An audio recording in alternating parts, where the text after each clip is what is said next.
Hello, YouTube. Welcome back to another book review from me, your host, Logan Albright. Today I want to talk about a very short book, Sir Gawain or Gawain, I'm not quite sure how you're supposed to say it, and the Green Knight. This is a translation by J.R.R. Tolkien, one of my very favorite authors, as you know if you've been watching this channel. And I wanted to talk about this a couple of years ago when the movie came out, The Green Knight, which I thought was a great movie. And it reminded me of this book, and I wanted to reread it. I read it when I was very young, and I don't remember much about it. And so I thought I would give it a reread, and I never got around to it. And I'm finally now getting around to rereading my copy. It was a Middle English poem written in the 14th century by an unknown author, just known as the Green Knight poet. And this is a collection that contains two other poems as well, also translated by Tolkien, and also believed to be written by the same author, Pearl and Sir Orfeo. But I'm only interested in the Green Knight one for the purposes of this review. And this translation came out in the 1970s. I think posthumously. I don't believe it was published during Tolkien's life. His son Christopher Tolkien published it, translating the original Middle English poem into modern English, although modern English with a bit of a grain of salt because Tolkien is kind of very much trying to capture the spirit of the original, and it's much closer to like Shakespearean English. There's a lot of these and thous and things like that, and he's trying to capture the original tone of the poem. So not quite modern English as you might expect, but it's sort of antiquated modern English that's very lovely to read and a little bit difficult at times, but not nearly so difficult as the original Middle English poem. So Sir Gawain and the Green Knight is a Arthurian tale. Sir Gawain is one of the knights of the Round Table, and it's a very interesting story. It's like very mysterious and dark and gloomy, and it's got all this magic in it. And I think it's really right up my street. And the movie was so evocative, and it really made me interested in the story and wanting to read it again. And so I did, and I loved it. It's a story of Christmas time festivities at Arthur's court. And this mysterious Green Knight, all in green armor, all bedecked in mysterious green, shows up and he proposes a Christmas game. And he says, any one of your knights who dares can take this axe and deal me a blow, however blow he wants to give. And then in a year's time hence, he must come seek me out and receive the same blow back in exchange. And nobody really wants to do it.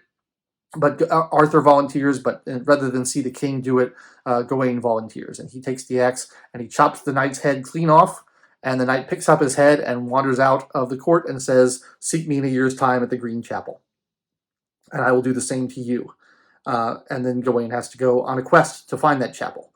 That's pretty much the gist of the story, which is very strange already, this mysterious Green Knight and this who was able to survive having his head cut off. And then there's the quest to go find it, which is the second half of the book. This is a poem in 100 stanzas, which takes up a little less than 100 pages in this edition. It's quite short. And there's a lot of detailed description of, things that poets like to describe, the armor that he puts on, the horse traveling out. There's a lot of very detailed description, but it's written in very beautiful language. And the verse is mostly alliterative verse. I think, Tolkien didn't make the mistake of trying to literally translate all the poetic elements from the original. I think that's a mistake people make when trying to translate poetry. They try to maintain rhyme or they try to maintain alliteration, and you can't do that and be accurate. And so it's kind of loosely alliterative, and it does have rhyming couplets at the end of each passage. But I think not being familiar with the original text, I can't really speak to the accuracy of the translation, but being familiar with Tolkien as a writer, I have every confidence that his translation is quite accurate.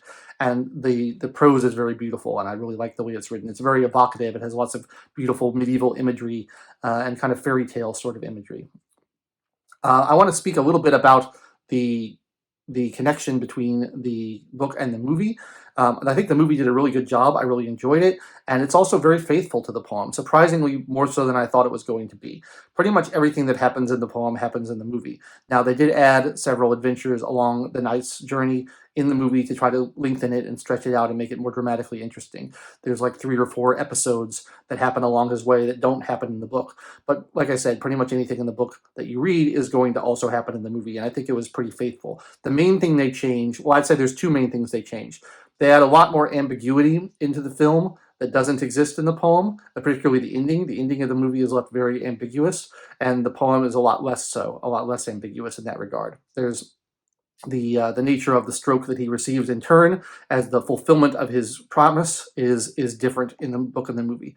So you could argue that that's a pretty major change, but I kind of like the ambiguity they add in the movie because it allows the audience to have their own interpretation. The other change that they make, which I kind of understand for dramatic purposes, but I'm a little less of a fan of, is Gawain is much more conflicted, and you might say much more cowardly in the film than he is in the book. There's a lot of self-doubt. There's a lot of dread of the upcoming, blow he has to receive. There's a lot of problems there, and there's a lot of him doubting himself and like thinking, maybe I shouldn't go through with this. Maybe I shouldn't go through with this. This is terrible. I'm going to die. I'm afraid. There's a lot of that in the movie. There's not much of that in the book. The Gawain of the book is pretty stalwart and pretty committed to fulfilling his oath, and he's very brave and doesn't blanch away from danger. He says, no, I'm a knight of the round table, and I pledge to do this, and this is my honor, and I'm going to go fulfill my honor, because that time period was very much an honor culture, and that's what people cared about back then, was fulfilling their honor. And so I think that kind of ties into the broader message or moral of the story. It's a story of chivalry, right? A lot of these knight stories from the King Arthur tales are about chivalry and about etiquette and about proper behavior for people who have pledged their life to be honorable and to fulfill their promises and to behave in a respectable manner. And so I think a lot of the message of the story is about, well, if you make a promise, you're going to be bound to that promise. If you take an oath, you're going to be bound to that oath, and you're going to have to fulfill the thing that you have promised that you're going to do. And there's a lot of like courtly manners too. There's a part where Gawain is staying at this castle on his way there, and the woman of the castle keeps approaching him, and she's married to the lord of the castle, and he's kind of struggling with what to do there, how he's going to treat the woman in a respectful manner as the lady of the manor who's giving him food and shelter and hosting him, but also not betraying his male host, who's the husband of this woman. And so it's like this courtly etiquette of how do you treat this woman who's making overt advances to him, and be gentlemanly and be courteous and be chivalrous. And that's a big part of it as well. And I think that ties in with the overall kind of message of the poem about keeping your word, about having good manners, about having being an honorable person. And you don't get a lot of stories like that nowadays. You don't get a lot of stories kind of extolling the virtues of being honorable. And I think that's kind of nice. It's nice to have those sort of stories. One of the things I found very fascinating in here, for my own personal interests, because I'm, as I've talked about on this channel, interested in the occult, and I consider myself a pagan. Obviously, the Knights of the Round Table were very Christian, but there's a part where he puts a pentagram on his armor, and there's a long explanation of why the pentagram is a valiant and Christian symbol. And I thought that was really interesting. All the symbolism of the number 5, of the 5-pointed star with the unbroken line, was tied into Christian mythology.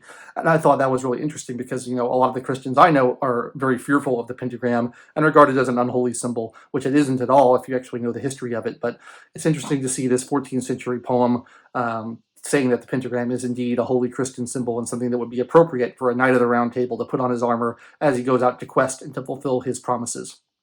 So I found that really fascinating as well.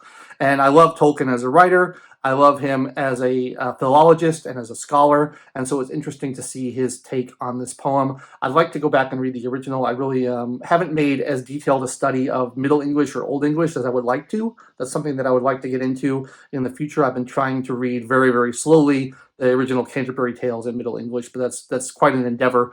I read Beowulf last year, but in a parallel edition where they had the Old English on one side and the Modern English on the other. I'd really like to study that more and read more of this type of literature. So if you have any other poems or stories or epics from that time period that you think I should read and that would help me study these earlier forms of the English language, I would be interested in that. Make sure you leave that in the comments down below. I'd also like to know your thoughts on the film versus the story of the Green Knight. I realize that I'm quite late to the table on discussing this. A lot of people were doing this type of discussion a couple of years ago when the Green Knight first came out, and I didn't get around to it. So, I'm a little bit late on that. But, if you have thoughts on your thoughts on the movie versus the book, your thoughts on the translation versus the original text, I'd be very interested to hear that. And I hope you've enjoyed this review of Sir Gawain of the Green Knight. I do recommend it. It's quite short and easy reading, although some of the language is a little difficult, but it's short and it's a really powerful and interesting story with lots of beautiful forest and medieval imagery that I just love.